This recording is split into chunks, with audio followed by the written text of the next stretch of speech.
the next episode of the Badass series. I am so excited. This series gets better and better and better. And the woman I have today, I am so excited to have. Jenn Pierce, how are you, girl? I'm great. Thank you for having me. Here's how I know Jenn Pierce. And for all of our QVC friends who will be watching, isn't this such a treat to have her here? You guys are even going to hear some things that you might not know about Jenn, which I thought was really cool. Jenn and I met at QVC. And what year did you start? You were in like 95, maybe? Yeah, I think it was 95. Yeah, I think it was 95. I was there in 99. So I was there kind of right after you. And we worked together in the studio. Jenn had a beautiful career at QVC. One of the great things about QVC is that they hire and promote from within. And you get to try all kinds of gigs and have great jobs. And she got her feet in the live studio. And then you did production work with Product Works. And then you went back as a coordinating producer. And then she left and went on the air. And then she became a sales consultant and a rep for products, bringing products in. I mean, you have been from A to Z a part of the QVC world. And did I miss anything? That is everything. I really think that is everything. And it's because I love it. I loved every aspect of it at each time when I've dabbled in different areas. But it's all kind of come together naturally. Yes, it's like an evolution, right? How one thing kind of flows into the other and you build your skills. I mean, what other corporation right now is like that? I don't know, but I know that, QVC, if you're there when you're young, like we were in our 20s, you get to kind of grow up within QVC. And though it might look different now than it did even years ago, and even years before that, what I love is how we're family. I love that. I mean, for spouses and kids, I know you're a wife and Jerem, and I know the 3 kids are home today doing virtual learning. I mean, you kind of grow up together and you become a family. And I don't know that anybody who's ever stepped foot in QVC as an employee or even from the outside in has ever felt anything other than that, no matter what the transformation of QVC has looked like. Would you agree? I would 100% agree. I always would say, I contributed that closeness to the crazy hours and the holidays and just the hard work and everything that we could relate to with each other. But really, there's nothing like it. And just those relationships have still, to this day, I have some of my closest friends, some of my other closest friends have been in my life, whether we see each other every day or not. The relationships that develop in that building are like nothing else I've experienced through college or high school, or, I still have great friends from those places as well, but there is just something unique about the relationships that we have made there. No doubt about it. Family is the best way to put it. I think when you're in your 20s and you're working overnights because it's 24 hours of live television, and then you end up, hey, we're going to go to the bar at 9 a.m. sometimes, right? That's how I started dating Mike. I did more than that I care to admit, going to the bar at 9 a.m., but yeah. We did have fun. And, when you're young and bouncy and excited and driven and, just out there single and building your life at a great company like that, you really do start together and grow up together. But I wanted you to be on this Badass series because you are somebody in my life who I just totally attribute to all of those things we just talked about. Like, you're the real deal. You're somebody who's driven. You've got all this experience. You want to give to the world. You are pleasant and so funny to be around. I mean, you're just like good energy. You do good work. You're committed, and you're always hustling to do something for your family, for work, for the neighbor. And I'm like, this is like badass. And oh, by the way, she has started a Badass Moms Facebook group we're going to talk about too. So she wants to influence other moms. I mean, she's kind of grinding it out, doing the do, and then wanting to be like, let's be in it all together, because women's roles now are so different than they used to be. And I know we were talking about your mom and growing up too, right? Like what was life like for you, as a kid? Like, where did you grow up and what was it like? So I grew up like 30 minutes down the road in Delco. Come on, girl. Delco. I'm not from there. I'm not from that family, but I think maybe through osmosis, maybe I am, because I know we have a lot of friends. There's a lot of Delco friends that we have, some of the Q. So I grew up about 30 minutes from here, and I grew up with 2 older brothers. I was the youngest. So there's that. And I was the only girl, like I said, so that's kind of fun. And my mom and dad both worked. I know we spoke a lot about my father, and my mother had a job in Philly. But it was, I always try to say, like, I had a great childhood.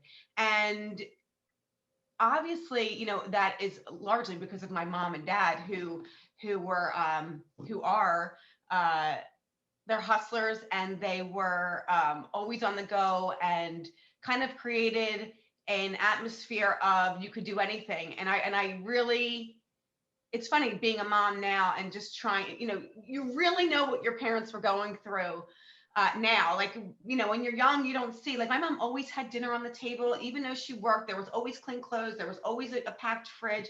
Like, I don't know how the hell she did it, but I can't, I'm still trying, mom.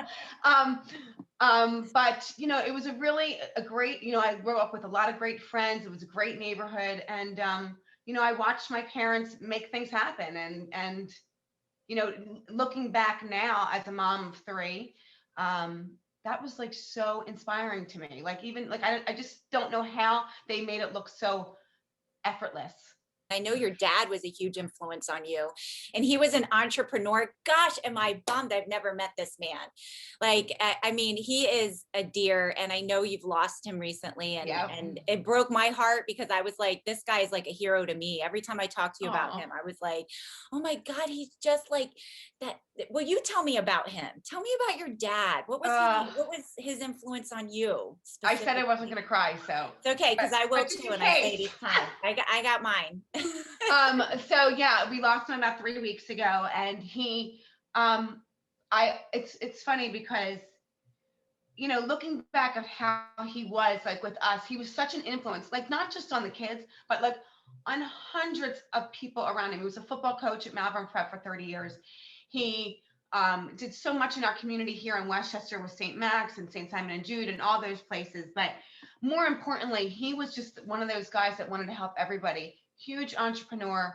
I think we talked about this. He got his first real job at 40 years old. He literally drove a bike to work back and forth with businesses that he owned before starting a real job at 40. He owned restaurants and gyms and just a number of different businesses that he got involved in. He always had such passion for learning and launching and doing things that were sort of out of the comfort zone. And if I could teach my kids anything, like that is one thing that I hope that they get, that you really, you have to keep learning. You can never stop learning, whether it's, something that you're passionate about, or even if it's something that you've never thought about and you want to learn more about. Like I really have learned that, so much over the years, but even more so now, just learning more about my father and the stories that other people tell about him. But the best way I can say, his nickname was the Jet, and that was for good reason. He was an avid runner. He's run like 9 marathons, Broad Street every year as early as 2 years ago. Even though he was, not doing well, still did it, ran every day up and down Route 3. He was a strong force, always put family first, but tried a gazillion things. And when he got his first job at 40, like, again, he tried a gazillion jobs before that, businesses and things that were successful, things that were not. He was not afraid to fail, ever. What a lesson. Oh my gosh. And there were things that I didn't even know about that I learned about as I've gotten older, and just as a hustler, like innate, like he was a hustler. And at 40, when he got his real job, he had a lot of success, and he became very, very successful. And then he ended up branching out and starting his own business as a brokerage firm. And he employed lots of people. He taught people the business. He's made people's dreams come true, literally. I'm not saying that, like, listen, I could go on all day about my dad, but these are facts. And my dad is the kind of guy that could like walk into a bar, like a little corner bar, and light up that room, or go into a business meeting with a bunch of, people and motivate that. I mean, he was just such a chameleon in that way. And I don't have an, when I think about my dad, I think about the word, like, he was a legend. Like, he literally was. He's taught us so much. He's been so influential in so many people's lives. And I'm so grateful that he had such an impact on people. Yeah. So Oh my it gosh. makes me, it chokes me up because it's like, wow, like I knew he was awesome, but for all these other people to feel the loss that I'm feeling, and to know that he influenced those people the way he influenced me is, and he never like bragged about it, never like made it like so known. I mean, I had no idea, that there was thousands of people that were feeling that loss. It was the same way with my brother Jamie. You know, it was astonishing to see these people come and pay respects to, you only know your world, and you only know what you see in your world, and to see the impact that one person can have on all these people, and you not be aware, so close to that person, is just overwhelming. You told me a story before we started today about when he would speak to people writing notes. And I love that story. Can you tell that? Can you share So that? Because I feel like that expresses the thought he put into other people so well. I opened up a book it was like just like a little thing, just bullet points, nothing, no rhyme or reason. It said like, look people in the eye when speaking to them, make them feel confident. You feel confident. Like just little reminders, like just about how to go about your day. It was so inspiring to see the way he lived his life. And although I knew it, to see it on paper was just like, man, this guy was the real deal. Like, you try to live a life that you try to help other people, and to, try to have, be your best that you can be, but to see it always be a work in progress. And it was for him. I mean, it's evident that every day was a work in progress, trying to learn and trying to be the best, and reminding yourself of those little things. I mean, it was just, I feel like I'm finding these things now for a reason. And I feel like it's because the things, you think, but seeing it on paper, to see that, you know what, this guy was super inspiring, but he was working at it all the time. I see a book in all of this, girl. What's that? I see a book in all of this. A little like lessons by the jet, right? Oh Lessons by the legend, the jet, or whatever, something like that. Wouldn't that be great? Like, all right, we're gonna talk yeah, offline about because that. I feel like I'm learning so much from him. Just hearing these stories, I'm like, oh my God, I got to meet this man. He worked out, he exercised in marathons. Like, I got the fitness connection, Yeah. And the other thing is, this morning I was reading this book, Happy Money, which was phenomenal. And it really is about gratitude and the energy that you give to money as you spend it and as it comes into your life and out of your life. And not to get off topic, but at one point, Ken Honda, the author, he says in this sentence, I underlined it, and it says, if people were to look at you and the way that you live your life, would they know what your values are? Interesting. And I think of your dad. I'm like, he didn't have to go around and say, hey, I'm an entrepreneur. Hey, I'm a giver. Hey, I'm a coach. Like, just by the way he lived his life, everybody knew what was important to him. People, right? People. Loving other people. Yes. And what was the first thing you said, Jen, in here? It was the relationships at QVC. Yeah. Right. And that's who you are. And I see a lot of your dad in you, and your mom and your brothers, but as you've described them to me, but I just feel like that richness, like going through you and the next generation. Now you have 3 kids, you get to pass that on as they see you, build your business in different ways. I think it's just phenomenal how intergenerational these lessons can be. And they live on. They live on if we choose to pass them on. Yeah. Right. That's so true. Tell me more about your kids, what they're up to, how maybe some of these lessons have been passed along to them in your way. So there's 3 of them, and they're all different age groups. I have a 16-year-old, soon to be 17. I have a 13-year-old and an 8-year-old, soon to be 9 over the weekend. So 3 different sort of totally different, age groups, let's say. And they're all very different children. And I think the common theme of all of them is, they enjoy being around the family, which is, for a 16-year-old isn't always enjoyable, right? So I think there is a closeness that we all have, which is something that we grew up with, and we still have, You know, I see my brother talk to him 16 times a day, you know, my mom, same thing. And my brother, when he was alive, same thing, you know, and that is something that, although the age groups in my children are different, we have that all in common, meaning like we have a close-knit family. And I am very grateful for that, because teens, you know, could not want to do that. I mean, don't get me wrong, they don't like want to hold my hand or hug me on the soccer field or anything like that. Right. But I think one of the things with quarantine specifically, I know we talked a little bit about this. You know, would have said that we have always, my dog, live. Okay, he doesn't like the quarantine either. I think when we have talked about quarantine, I think as a parent, it kind of forced me to look at my parenting skills, because as you know, with QVC and as you know, running a business there, it is a 24/7 deal. And it is, you know, you're constantly working to your next gig, if you will. So, and the hours are crazy, and, you know, your sleep time is different than, you know, a 9 to 5, or even like, you know, just someone that sleeps at night and gets up in the morning. Right. And quarantine forced me to sort of take a pause and look at that and say, like, when I am present with my kids, am I actually present? And as painful as it was to look at the answer being no, I would say that, you know, I more times than not, I wasn't, because I was always checking the phone, always checking, you know, when is this going to come to fruition, or I have to chase this client or whatever it is.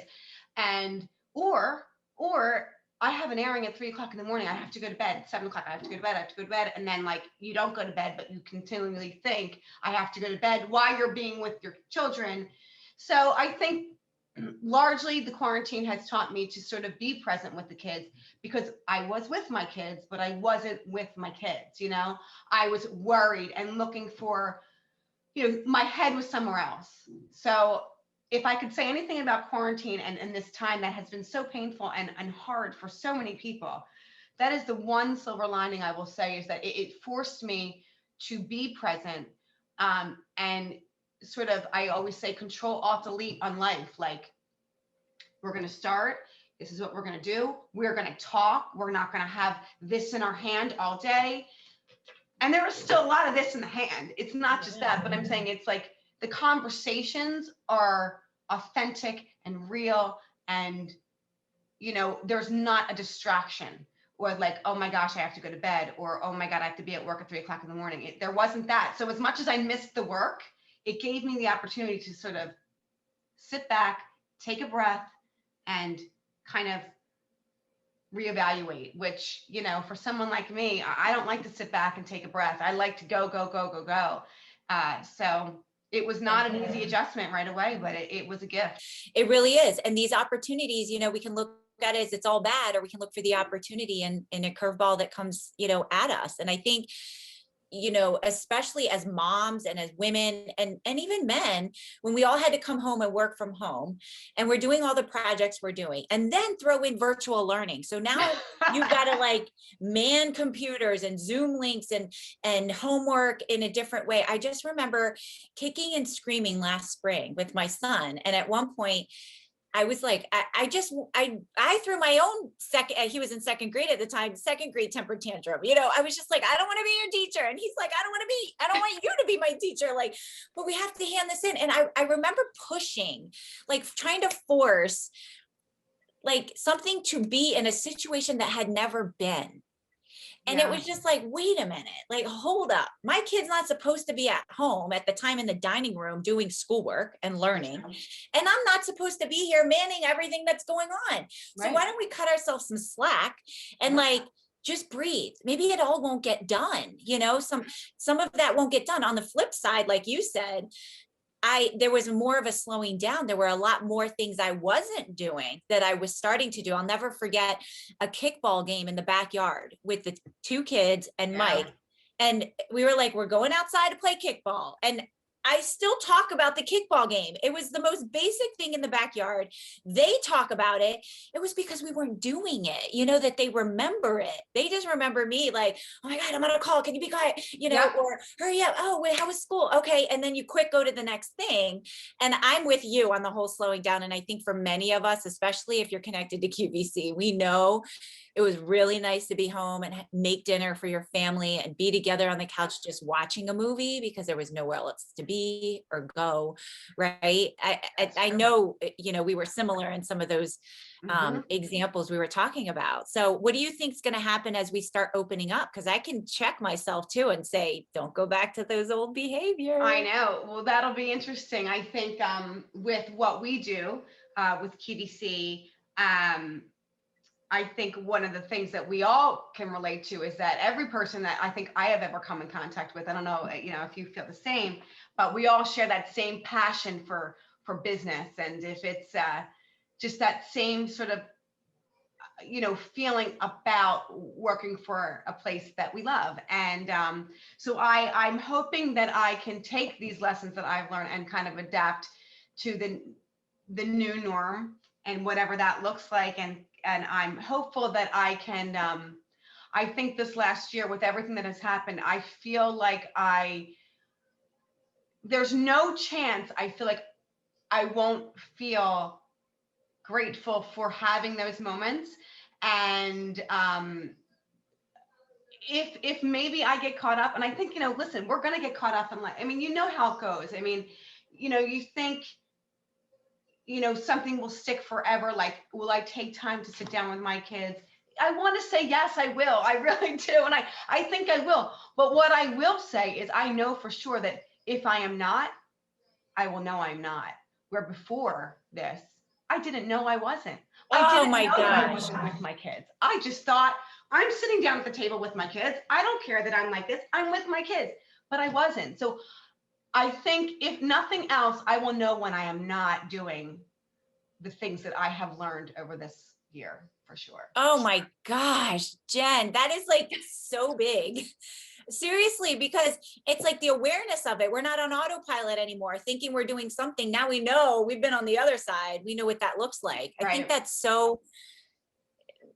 just huge. If we can just keep ourselves not being on autopilot. Yeah. Let me ask you this. Sure.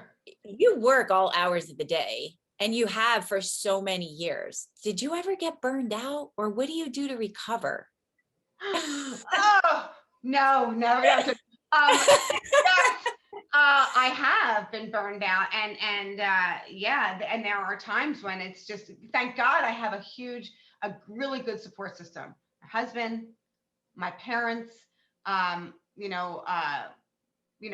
even when my dad was, sick and before he passed, my mom and dad both would, even if it was like my dad sitting with my son here, and my mom was kind of taking care of business and I was doing what I had to do. I mean, the only way I have learned, the only way to sort of, when you're burned out, is to ask for help. And that is such a hard thing to do. And I know that, so many people, men, women, it's hard to ask for help. And what I will say is people do want to help. They actually really want to help. So when someone says, is there anything I can do for you? And your first reaction is, no, I'm good. Sometimes you have to say, yeah, I need your help. And I'll tell you something, I've been on both ends of that, where someone has asked for my help. And I will tell you that is the most gratifying feeling when you can help somebody that is that needs the help. And selfishly, it is a gratifying, like you feel so good about being able to help somebody. And I don't know if the word is selfishly, but there is a sense of like, I'm so happy that you're taking this opportunity to let me help you. But I absolutely agree with that. Then on the flip side, like, when you don't want to ask for help and you want to make it look like you've got it all together, but you're in the shower crying like, oh my God, how am I going to do this?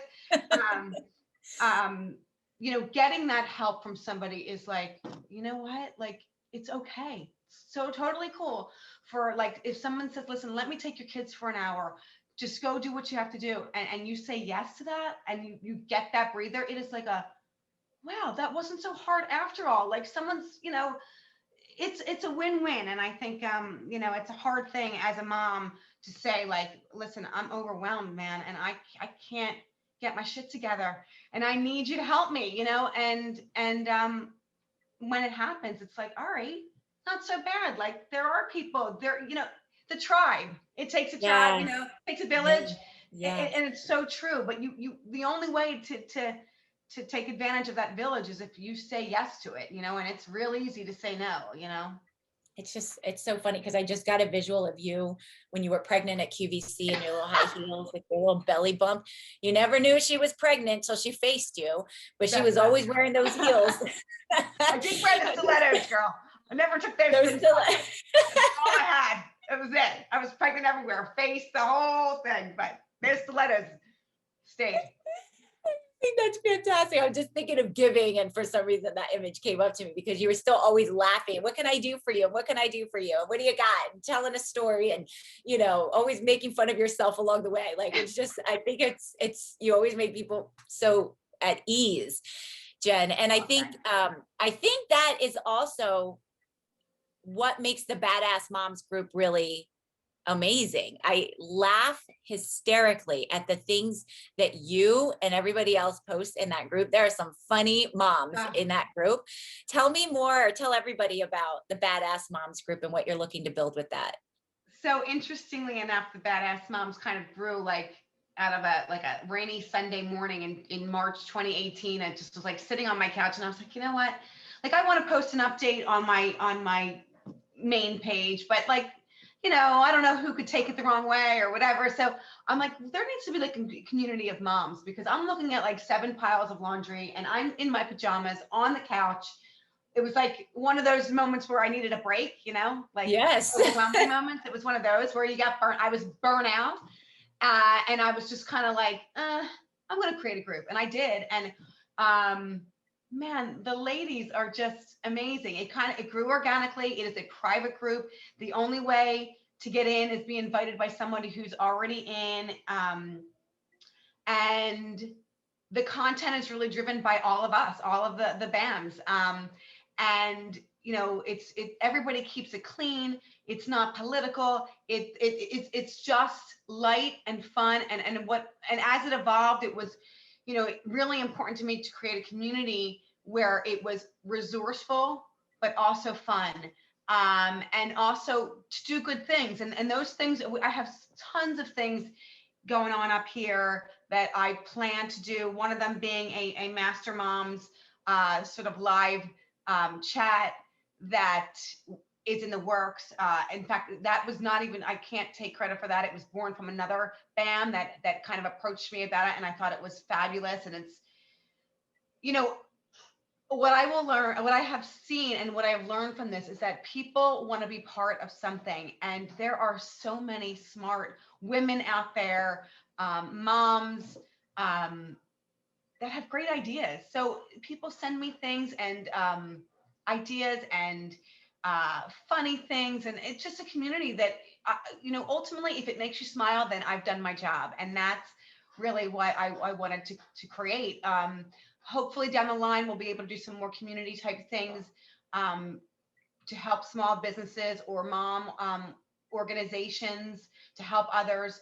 And again, a work in progress, and everything takes a lot of time. But first and foremost, man, I took a little bit. I'll tell you this: when my father was towards the end of his life, and when he ultimately had passed away, I took a pause without saying anything. We didn't do anything, and these ladies, you included, kept that page going. Like, I mean, I didn't say a word, but it just kept. And I was like, man, these women are like badasses. Like, Just keep right. Yes. And I wanted to make it like, listen, I am obviously the founder of the group. I don't want, because I started it, but I'm not the founder of the group. Like, it's all these women that are like the core of our group. Like, we are all part of it, which is what I really, really love. Like, I started it, like made the Facebook page, but I didn't really start it. Like, everybody else kind of started. So I really wanted to make sure that it was everybody felt a piece of it and had some sort of personal investment in it. because I want them to feel like people will reach out and be like, is it okay if I post this? Yeah, hell yeah. Post the stuff you're doing. That's what this is about. This is about community and about, if you can help somebody else, or if you're helping yourself, let's do it here. We have the people, we have the eyes. And that's what it's exciting about it for me, just getting it out there and people enjoying it and people using it as an actual resource. Yes. So, work in progress for sure, but well, the potential is there because I know all the ideas that you have, coming down the pike. And what I think is so great is, we know moms in this country will create a movement and be out there fighting for what we believe in. And the more the merrier. And when you have badass moms who are, courageous and funny and willing to step out of themselves to link arms and be able to forward that movement or that mission, that's when it's really powerful. And to know, and to be honest, you're, as the founder, I know who you are. I know how funny you are. I know how driven you are. I know that you're a real mom. You are badass. You have, a business.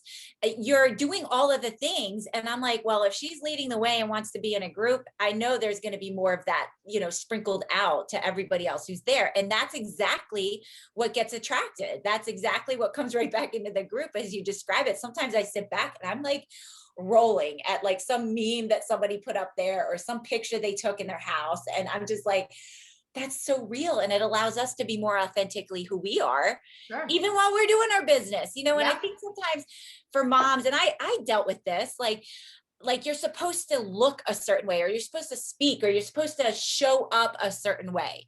And at the end of the day, we know what's happening behind this camera. I know the mess that's happening in this room right now. Right? Oh, girl, I'm not turning this camera around.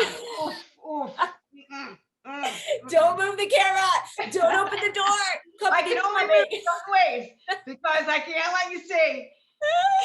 Because we want to work and we want somebody to hire us or bring their product to you, bring it to QVC, that's like, we're supposed to have it together. And, after a while, I think what's helped me is the reality of understanding how many of us are actually going through the same things. And it's like, well, I'm trying to hide what's behind my computer. What you have behind yours is the same, right? So why are we hiding anything? Like, just be you. All right, here we go. Oh, okay.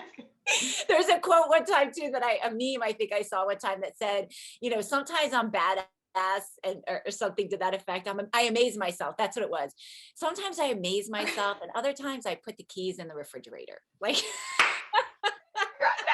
that is so true. Like, where's my phone? Oh, it's in the pantry. Okay, yeah. Okay, good. Yeah. But you know what? You just, killed $1 million Today's Special Value on QVC, and you're amazing. Like, you know what I mean? Like, it's balance to me, you guys. I just call it balance. Like, we can't be all on one side or we'll be imbalanced. We've got to put the humanity right back into it, right? Thank you, girl, for being who you are, because you are a strong businesswoman. If anybody has products they want to bring to QVC, if they want to hire Jenn, she's done over 400, I think, television appearances, well over millions of dollars going through QVC through her hands. She's a powerful, powerful woman, very influential. But at the end of the day, what I love about you, Jenn, is how authentic and genuine you really are. Oh, you're so sweet. And I had no doubt that not one person would ever argue with me on that. Like, you are just as real in person as she is right here as we're talking. It's like, you don't know how to not be you, and it's like you put it out there, and now you're just bringing the women in. I'll say this. The truth is, I feel the exact same way about you. Like, you motivate me. I mean, you've helped me with Badass Moms, just your conversation. So you have definitely like influenced what I do, and I'm following you, girl. I'm following you. Well, thank you, Badass to Badass, because this Badass series came after her Badass Moms group. But what I will say is, it's great that we have each other, and the way that we want to bring more people in, the way you're doing it through the Badass Moms group is just I was going to say lovely, but that's not quite, is that badass enough? It's just lovely. It's I amazing. It's Lovely is a awesome. And it's beautiful what word. we need right now. It's really what we need. And there's a lot of stuff being thrown at us and join this group and do this and do that. You guys, if you're a mom and you're really looking to laugh a little bit, escape a little bit, learn some new stuff, meet some cool women, really join the Badass Moms group. Or if you know somebody who's in it, or reach out to me or Jen and be able get in the group and just join it. Jen has a lot of really good ideas for it. And I know in the midst of everything else you're doing, when you're momming your 3 kids and you're doing QVC and you're trying to be present, you're still going to be doing the Badass Moms group. So girl, thank you Yeah. so much for hanging out Oh, with me today. This was so fun. thank you. I love that we're, that we've got a chance to catch up. So this is Yeah. good. I appreciate the opportunity. Family again, girl. Family again. You can join Jen on her Badass Moms Facebook group or email her at jpierce@genuineconcepts.com. Stay tuned for the next episode in the Badass series.